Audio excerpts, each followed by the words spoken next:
की शुरुआत होती है दो दोस्तों से, जिन्होंने एक दिन शर्त लगाई कि उन दोनों में से जो भी बिना किसी चीज के 100 दिन तक रह सकता है उसे $14 मिलियन इनाम में मिलेंगे, यानी लगभग 117 करोड़ रुपए। इसके बाद एक आदमी अपने परदादा की कहानी सुना रहा था। उनके और उनकी पत्नी के पास कुल मिलाकर 57 चीजें थी, पर फिर पहले विश्व युद्ध के दौरान उनका सब कुछ लुट गया। फिर उसके दादा दादी के पास 200 चीजें थी, लेकिन फिर हिटलर के आने के बाद वो भी तबाह हो गए। इसके बाद उसके माँ बाप के पास कुल 650 चीजें थी, लेकिन फिर भी वो खुश थे। आज के समय में देखा जाए तो एक इंसान के पास लगभग 10,000 चीजें होती हैं और साथ ही अपनी मर्जी से जिंदगी जीने की आजादी भी, लेकिन फिर भी हम और ज्यादा चीजें खरीदने के चक्कर में पड़े रहते हैं। खैर, फिर हम पॉल नाम के एक डेवलपर को देखते हैं जो एक लड़की की प्यारी सी आवाज से जाग गया। लेकिन ये कोई असली लड़की नहीं बल्कि एक वर्चुअल असिस्टेंट थी, जिसकी आवाज पॉल ने खुद ही बनाई थी। इधर पॉल के नीचे वाले फ्लोर पर उसका बेस्ट फ्रेंड टॉम रहता था। कुछ समय बाद टॉम पूरा तैयार होकर पॉल को लेने आया, क्योंकि आज उनका एक बहुत खास इंटरव्यू था।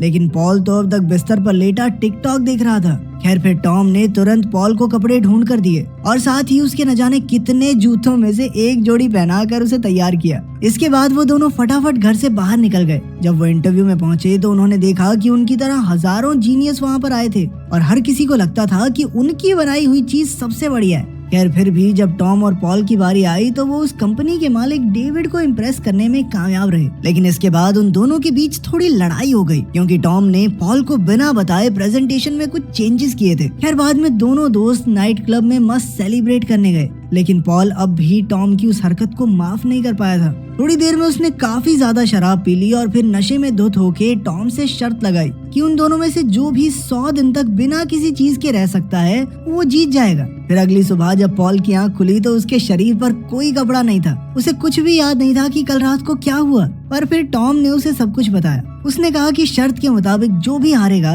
उसे अपनी सारी जायदाद का आधा हिस्सा विजेता को देना होगा। अब उन दोनों के पास सिर्फ एक स्टोरेज यूनिट की चाबी थी, जिसमें से वो हर रोज सिर्फ एक चीज ले सकते थे। वो दोनों स्टोरेज यूनिट तक जाने के लिए नंगे सड़क पर भाग रहे थे और आसपास के लोग उन्हें देखकर बहुत हंसे। पॉल ने तो एक गर्म कोट लिया और टॉम ने एक स्लीपिंग बैग, ताकि वो कड़कड़ाती ठंड में जम ही न जाए। पॉल ने एक दो चीजें और चोरी करने की सोची, मगर फिर टॉम ने उसे देख लिया तो वो रुक गया। फिर कुछ समय बाद पॉल के माँ बाप उससे मिलने आए तो उन्हें इस शर्त के बारे में पता चला। टॉम को हैरानी हुई कि ये सब सुनकर वो काफी खुश थे। असल में उनका मानना था कि इस तरह के चैलेंज से आम लोगों को संदेश मिलेगा कि उन्हें भी सिर्फ जरूरत की चीजों में ही गुजारा करना चाहिए और यूं ही फालतू की चीजें खरीद कर इकट्ठा करने का कोई मतलब नहीं है। खैर, इसी तरह एक हफ्ता बीत गया और अब टॉम और पॉल के पास कुछ जरूरत की चीजें इकट्ठा हो गई थी। टॉम ने तो वही चीजें ली जिससे उसका रहना आसान हो जाए, मगर पॉल ने सबसे पहले एक स्मार्टफोन उठाया ताकि वो अपनी वर्चुअल असिस्टेंट नाना से बातें कर सके। इसके बाद वो दोनों स्टोरेज यूनिट में लूसी नाम की लड़की से मिले।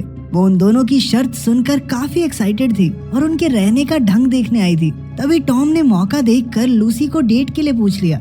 इधर पॉल को तो अब तक समझ भी नहीं आया था कि ये सब हो क्या रहा है। खैर, टॉम ने अपनी पहली डेट के लिए चश्मे पहन लिए, लेकिन पैंट नहीं पहनी। वहीं उसने जो खाना पकाया था वो भी बेहद अजीब था। बिना नमक मिर्च के सादा खाना किसी भी लड़की को पसंद नहीं आएगा। खैर, फिर भी उन दोनों ने एक दूसरे से दिल की बातें की, पर जब टॉम ने कहा कि वो करोड़पति बनने वाला है तो लड़की की हंसी छूट गई, क्योंकि इस खाली कमरे में उसे कोई करोड़ों की बातचीत नजर नहीं आ रही थी। खैर, फिर भी वो बातें करते रहे और नजदीकियां बढ़ ही रही थी कि तभी पॉल ने एंट्री मार के सारा मजा किरकिरा कर दिया। पर टॉम ने फिर उसे जल्दी से बाहर भगा दिया और मजे से अपनी नई गर्लफ्रेंड के साथ समय बिताने लगा। फिर पॉल अपनी दादी से मिलने गया, जो उसे युद्ध के समय की कहानियां सुनाया करती थी। उन्होंने बताया कि एक बार उन्हें सिर्फ एक सूटकेस लेकर अपने घर से भागना पड़ा था। तब पॉल को एहसास हुआ कि इंसान की असली खुशी इन चीजों में नहीं है। खैर, फिर वो दिन आ गया जब उन्हें एक बड़ी कंपनी के फाउंडर से मिलना था। वो आदमी पॉल की बनाई हुई ऐप खरीदना चाहता था, लेकिन तभी टॉम ने रिस्क लेकर एक ऐप के बजाय उन्हें पूरी कंपनी बेचने का ऑफर दे दिया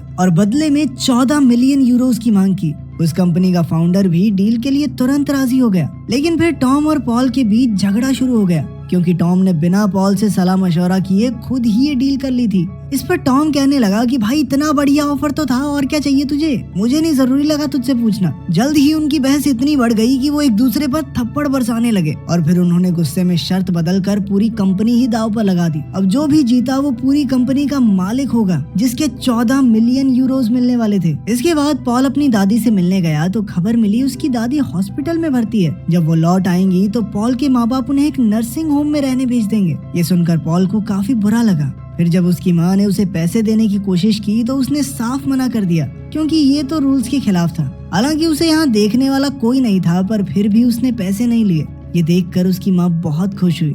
इसके बाद पॉल अपनी दादी से मिलने हॉस्पिटल गया तो उसने लूसी को थेरेपिस्ट के पास जाते देखा। बाद में वो लूसी से मिला तो पता चला कि वो एक एडिक्ट है, लेकिन उसे किसी नशे या ड्रग्स की एडिक्शन नहीं, बल्कि लगातार बिना काम की चीजें खरीदते रहने की एडिक्शन है। खैर बाद में पॉल ने वापस आकर कूड़ेदान से डिनर के लिए कुछ एप्पल्स निकाल लिए। तभी अचानक उसे चारों ओर से कीमती गाड़ियों ने घेर लिया। इनमें से एक से वही बड़ी कंपनी का फाउंडर बाहर निकला, जो कि पॉल की ऐप खरीदना चाहता था। जुकरमैन ने उसे बीच के लोगों को हटाने का ऑफर दिया ताकि उसे अपना प्रॉफिट किसी के साथ बांटना न पड़े। वो पॉल से सीधी डील करना चाहता था, इसीलिए उसने पॉल को चेक भी दे दिया। मगर पॉल को न जाने क्यों दाल में कुछ काला लग रहा था। असल में सच तो ये था कि जुकरमैन इस वर्चुअल असिस्टेंट ऐप को इसलिए खरीदना चाहता था ताकि वो इसकी मदद से आम लोगों को ऐसी चीजें खरीदने पर मजबूर कर सके जो उन्हें सच में चाहिए भी नहीं। और बड़ी बात तो ये थी कि उन्हें यही लगेगा कि उन्होंने अपनी मर्जी से खरीदा है। इस वर्चुअल असिस्टेंट की यही खासियत थी कि वो हर एक इंसान के हिसाब से अलग तरीके से ढलकर उनकी सबसे अच्छी दोस्त बन जाती और फिर बार बार किसी न किसी बहाने से वो असिस्टेंट लोगों को चीजें दिखाकर ऐसा महसूस करवाएगी कि ये बहुत जरूरी चीजें हैं और जिसके पास ये नहीं है वो तो बेवकूफ है। इसके बाद हम देखते हैं कि पॉल और टॉम लूसी के गैराज पहुंचे तो वहाँ ताला था और उन्हें पता चला कि लूसी पर लाखों का कर्ज है। तब टॉम को लगा कि ये सब पॉल की वजह से हुआ है और एक बार फिर से उनमें बहसबाजी शुरू हो गई। जब से वो शर्त शुरू हुई थी तब से उनकी लड़ाइयाँ बढ़ती ही जा रही थी। खैर तभी पॉल को याद आया कि उसके फोन में लूसी का नंबर है और टॉम उसे फोन कर सकता है। पर इससे टॉम और ज्यादा गुस्सा हो गया क्योंकि उसे लगा कि ये सब पॉल ने जानबूझकर किया है ताकि टॉम पॉल का फोन इस्तेमाल करे और शर्त हार जाए। अब पॉल इन रोजमर्रा की लड़ाइयों से तंग आ चुका था, इसीलिए उसने सब कुछ छोड़कर घर वापस जाने का फैसला किया। पर जैसे ही वो घर पहुंचा तो उसे सीढ़ियों पर अपनी माँ बैठी दिखाई दी। उनका चेहरा देखते ही पॉल समझ गया कि उसकी दादी को कुछ हो गया है। उधर टॉम लूसी को ढूंढते ढूंढते उसके घर पहुंच गया। उसने लूसी को बताया कि उसे कर्ज देने वाले लोगों ने उसके गैराज पर ताला लगा दिया है। तो लूसी जोर जोर से हंसने लगी। उसने कहा कि वो उनसे बचकर भागते भागते थक गई थी, इसीलिए उसने खुद ही अपना गैराज उन्हें बेच दिया। साथ ही डॉक्टर्स ने उसे बीमार घोषित कर दिया है और अब हर समय एक आदमी उसके साथ रहता है। लेकिन फिर टॉम ने कहा कि वो उसे ये बताने आया है कि वो शर्त जीत चुका है और अब वो लूसी के सारे कर्ज चुका देगा। इसके बाद टॉम अपने घर वापस लौटा तो उसने देखा कि पॉल ने उसकी सारी चीजें लौटा दी थी। फिर उसे पता चला कि किसी ने भी पॉल को आते जाते नहीं देखा। टॉम पॉल के माँ बाप से पूछताछ करने गया तो उसके पिता ने कहा कि शायद वो कहीं चला गया है। फिर टॉम को पॉल की दादी की मौत के बारे में पता चला, जिसके बाद टॉम तुरंत ही पॉल को ढूंढता हुआ कैलिफोर्निया पहुंच गया। वहीं दूसरी ओर हम देखते हैं कि पॉल एक नदी किनारे रहने लगा था। जब टॉम उसके पास पहुंचा तो वो हैरान रह गया क्योंकि उसने सोचा नहीं था कि कोई उसे ढूंढते हुए यहाँ तक पहुंच जाएगा। खैर फिर दोनों ने अपने झगड़ों के बारे में खुलकर बात की। फिर दोनों दोस्तों ने मस्त कीचड़ में लड़ते हुए एक दूसरे की तरफ जितने मनमुटाव थे सारे खत्म कर दिए। आखिरकार ये बातें करके दोनों दोस्तों ने समझदारी से एक दूसरे की भावनाएं समझी और एक दूसरे को माफ भी कर दिया। इसके बाद वो दोनों टॉम की शर्त जीतने की पार्टी में पहुंचे, पर तभी टॉम ने ऐलान किया कि वो भी शर्त नहीं जीता है क्योंकि उसने भी 100 दिन पूरे नहीं किए, इसीलिए दोनों को बराबर के पैसे मिलेंगे। इसके अलावा उन्होंने अपनी कंपनी में एक नया प्रोजेक्ट शुरू करने की बात भी की, लेकिन इस बार प्रोजेक्ट किसी फोन पर नहीं बल्कि असली दुनिया में होगा। कि तभी अचानक खबर आई कि जुकरमैन ने वर्चुअल असिस्टेंट अपने कब्जे में कर लिया है और अब उसने पॉल और टॉम को पैसे देने से मना कर दिया क्योंकि उन्हें अपनी शर्त के मुताबिक कम से कम चीजों में गुजारा करना सीखना है। इसीलिए वो पैसे देकर उन्हें अपने मकसद से हटाना नहीं चाहता। अब सब कुछ खत्म हो चुका था, इसीलिए टॉम और पॉल ने अपना बचा खुचा सारा सामान अपने साथियों में बांट दिया। उधर लूसी अपने घर से बाहर निकली तो उसे सड़क पर एक डेस्क और लैंप दिखाई दिया। वहाँ बने निशानों के पीछे चलते चलते वो जंगल में आ पहुंची, जहाँ टॉम एक बार फिर बिना कपड़ों के उसका इंतजार कर रहा था। टॉम ने कहा कि वो लूसी को उसकी बीमारी के साथ भी अपनाने के लिए तैयार है, क्योंकि वो खुद भी कोई परफेक्ट इंसान नहीं है, मगर अब तो उसके पास पैसे भी नहीं थे। इसके बाद उन्होंने सिर्फ अपनी जरूरत की चीजें इकट्ठा की और पॉल को लेकर कहीं दूर निकल गए। अब वो ये जान चुके थे कि जो कुछ भी उनके पास है वो जिंदगी में खुश रहने के लिए काफी है। फिर एक समुद्र किनारे बैठकर वो अपनी ऐप के बारे में बात कर रहे थे कि तभी पॉल ने कहा कि जुकरमैन ज्यादा समय तक उनकी ऐप का गलत इस्तेमाल नहीं कर पाएगा। असल में पॉल ने पहले से ही अपने वर्चुअल असिस्टेंट को कुछ इस तरह प्रोग्राम किया था कि थोड़े समय बाद जब वो सच्चे दिल से लोगों का दोस्त बन जाएगा तो वो उन्हें खुद ही बता देगा कि ये ऐप तुम्हारे डेटा का गलत इस्तेमाल कर रही है। इससे लोगों की आंखें खुल जाएंगी और वो ये फालतू चीजें खरीदनी छोड़ देंगे।